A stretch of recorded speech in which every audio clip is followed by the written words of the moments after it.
After Keir Starmer's capitulation on the welfare bill, will Labour actually have the cash to reinstate the winter fuel allowance for pensioners as promised? So how much money are you going to save with this bill? Have you actually been able to work that out, Pat? There's definitely a financial consequence to the decision taken yesterday. If you're not saving money from this, it has to come from somewhere. All of that will have to be taken into the round, along with all the other government expenditure pressures when we reach a budget later in the year. I'm not going to speculate about that now, but I do acknowledge there's a financial consequence to the decision reached last night. Labour's Pat McFadden said the modest £5 billion cut that has been all but scrapped will need to be paid for, but how? Just weeks ago, Labour was saying they'd freed up the cash to reinstate the winter fuel allowance. We had to make difficult decisions last year. The public finances were in a total mess when I became Chancellor last summer, and we had to take immediate action to get control and get a grip of the public finances. We have been able to do that. We've returned stability to the economy. In the first quarter of this year, our economy was the fastest growing in all of the G7, which now means we're able to make different choices. And that's why today I can announce that this winter, 9 million pensioners will now receive the winter fuel payment. Rachel Reeves also said she'd be ramping up NHS spending.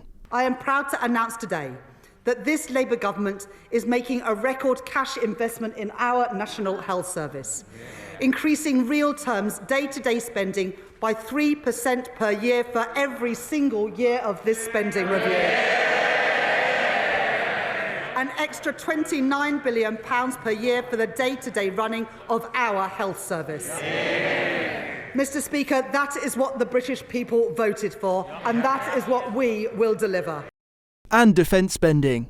Defence spending will now rise to 2.6% of GDP by April 2027, to £280 million more per year by the end of the spending review for our new Border Security Command. We will be ending the costly use of hotels to house asylum seekers, an extra £29 billion per year for the day-to-day running of our health service. Ahead of the announcement, she said her cash injection would total over £30 billion of investment. But welfare cuts were supposed to help balance the books.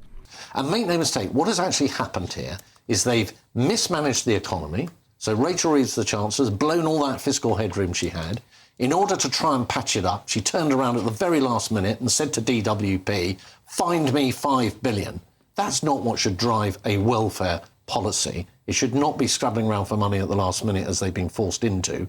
It should be proper principled reform. Now they'll be minimal, are Labour's commitments now in jeopardy? Labour committed before the election not to raise taxes on working people. We have been very clear that for working people, we are not going to increase their taxes. So that means we are not increasing income tax, national insurance or VAT. And that is because I think the burden on working people is too high. The tax burden under this government is at a 70-year high. And that is why our plans are fully costed, fully funded. They do not involve tax rises over and above the ones that we've set out. Yet Labour hiked national insurance on businesses and cut the winter fuel allowance. How can we trust this Chancellor? She is the Chancellor who said she would not increase borrowing, but she did. She said she wouldn't change her fiscal rules, but she did. She said she wouldn't put up national insurance, but she did. She said she wouldn't cut winter fuel payment, but she did. She said she wouldn't tax farmers, but she did. And she said she would not move to more than one fiscal event a year, and she just has. And now we are all paying the price of her broken promises. And in December, Keir Starmer committed to no new tax rises. Let me give this reassurance, because we had to stabilise the economy and deal with a £22 billion black hole this time around. And that required us to make tough and difficult decisions in relation to both tax and spend.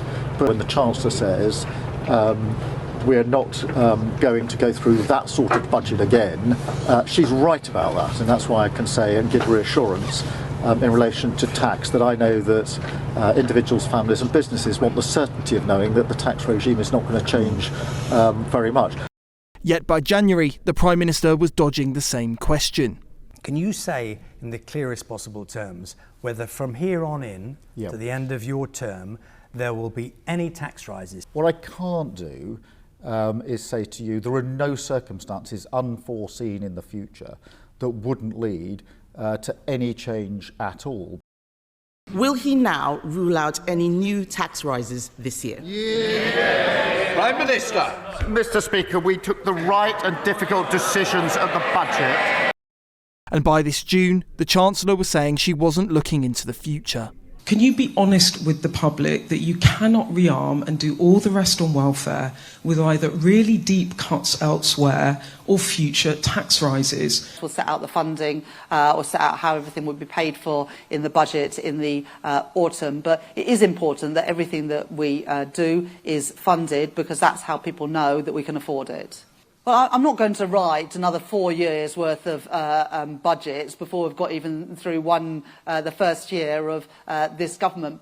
Reports now include a dramatic cut to the ISA allowance from £20,000 to just £5,000 a year. More than 22 million Brits invest in the scheme. Could this be classed as a tax on working people? As borrowing costs rise and the Chancellor runs out of headroom, she'll have to either hike taxes or cut back on some of her new commitments. Will the winter fuel allowance be reinstated, or the NHS actually get the money promised? Kemi Badenoch fumed at Labour over its handling of the economy yesterday in the Commons. Mr. Speaker, by 2030, on this government spending plans, we will hit £100 billion on health and disability benefits alone. That is more than what we spend on defence. And this should make everyone in this House stop and think, because this bill does nothing to fix that problem, and that is why we cannot support it. The Conservative Party are the only party in this House urging restraint. And unless this House acts, they will bankrupt our children. They will bury the next generation under a mountain of borrowing and debt, and they will do it not because we had no choice, but because they lacked the courage to choose. And despite the bill passing, Keir Starmer has been widely viewed as having lost control of the Labour Party. He's got a supermajority. You know, he's got, I think, the largest majority in history, or one of the largest majorities in history. And yet last night he had to essentially pull the bill. He changed it 2 or 3 times in the course of the day, including during the debate. I mean, just play clips of what Labour Party MPs have said.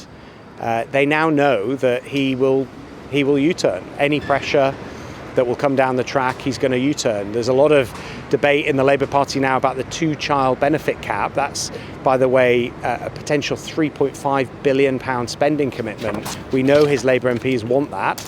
I absolutely think he's going to cave on that too. So I have no confidence that he's going to maintain this power.